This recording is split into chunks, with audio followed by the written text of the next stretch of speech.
Assalamualaikum warahmatullahi wabarakatuh. 2 tahun lalu, kira-kira pada saat kehidupan kita masih diwarnai oleh hiruk-pikuk PSBB, PPKM, Lamborghini memperkenalkan sebuah model hybrid elektrifikasi mereka. Bahkan Rev Welto saat itu mungkin masih berupa coret-coretan di kertas desainernya. Tapi Lambo yang satu ini justru punya kemiripan dengan Apple dan iPhone-nya loh. Kok bisa? Seperti iPhone, mobil yang satu ini sebetulnya secara production cost nggak terlalu jauh beda sama Aventador.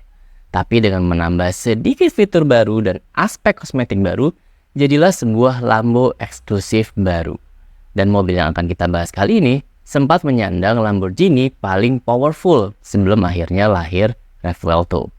Nah, di video kali ini saya akan ajak kalian untuk gibahin Lamborghini Sian FKP 37. Tapi sebelum lanjut, jangan lupa klik subscribe dan like dulu supaya Telkomotif bisa terus kasih konten entertainment seputar dunia mobil yang spesial cuma buat kamu.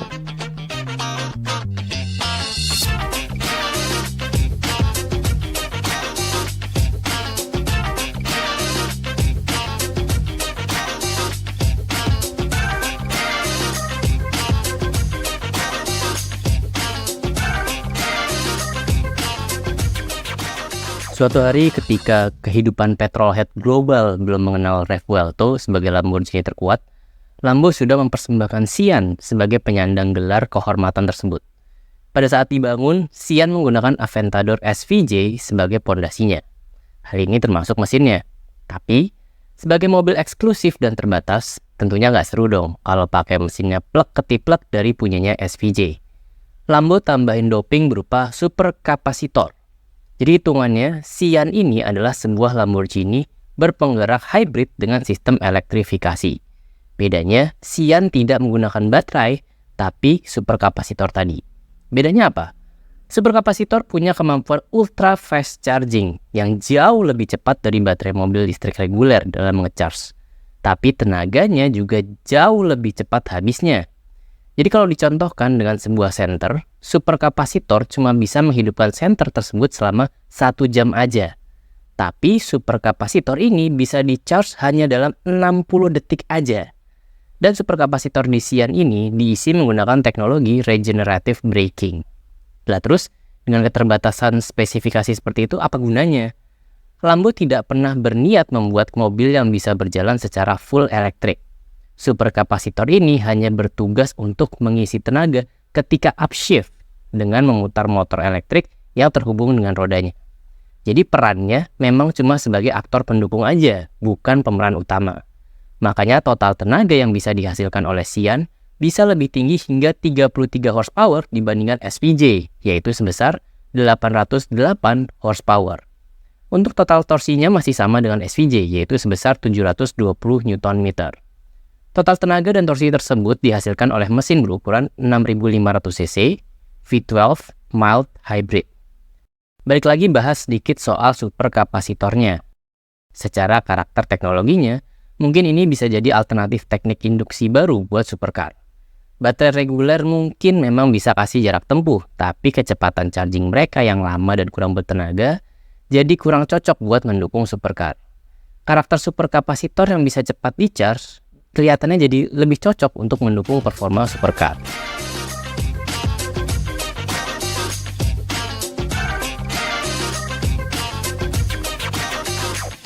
Lamborghini Sian ini punya beberapa pesan simbolis loh, semacam angka-angka kode di teori konspirasi lah.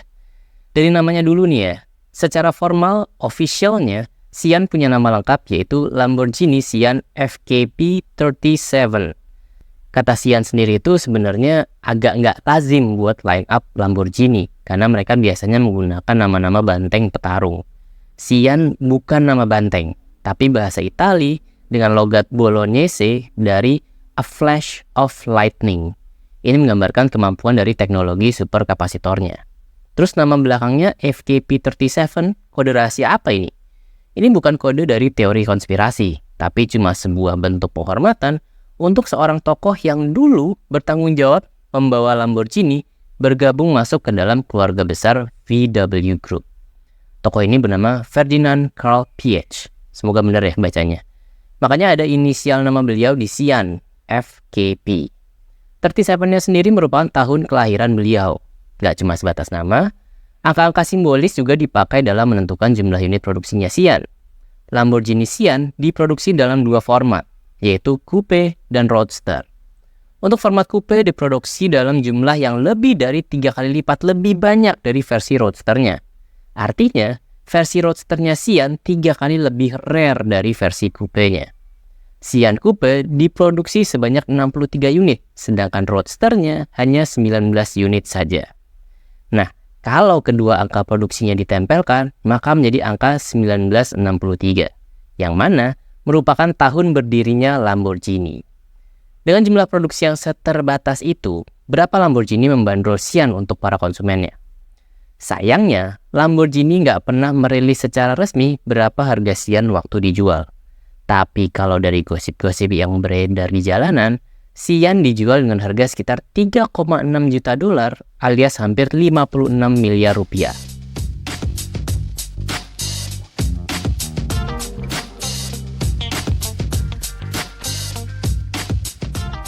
Jawaban pertama dan paling utama, yang jelas ya buat orang kaya. Tapi orang kaya yang kaya apa? Kelihatannya sih orang kaya yang nggak mungkin pakai mobil ini lebih dari 100 km per jam. Jangankan 100 km per jam deh. Dikeluarin dari garasi aja kayaknya kemungkinannya kecil. Kalau mau tebak-tebakan yang sok tahu gitu ya, mayoritas pembelinya adalah investor. Mereka tahu ini Lamborghini, mereka tahu ini rare, produksinya terbatas, mereka tahu ini Lambo pertama dengan sistem superkapasitor. Mumpung ada uangnya, ya udah beli. Dipakai? Belum tentu. Tinggal nunggu harganya nanti naik karena terbatas. Kedua, ya mungkin kolektor ya. Baik kolektor yang memang dia die-hard fansnya Lamborghini, atau kolektor yang emang sebelumnya udah mengoleksi 7.000 mobil lainnya. Tapi sebetulnya ya, kalau melihat Sian sebagai produk pertama yang mengaplikasikan teknologi superkapasitor, ini secara nggak langsung Sian mungkin adalah mobil R&D. Jadi kalau biasanya biaya R&D berjumlah besar dan masif, nah mereka jual aja nih Sian secara eksklusif. Ongkos produksinya nggak terlalu jauh beda sama Aventador, tapi harga jualnya sampai 10 kali lipat. Lumayan kan?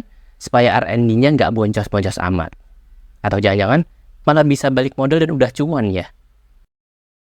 Nah, itulah tadi beberapa hal menarik tentang Lamborghini Sian. Sebuah mobil hybrid elektrifikasi milik Lamborghini, sekaligus pernah menjadi Lambo terkuat yang kemudian jadi jalan pembuka untuk lahirnya sebuah Revuelto yang kita kenal sekarang. Oke, sebagai penutup, terima kasih sudah menonton video ini sampai habis. Jangan lupa subscribe dan like video ini. Dan sampai ketemu lagi di video monolog berikutnya. Wassalamualaikum warahmatullahi wabarakatuh.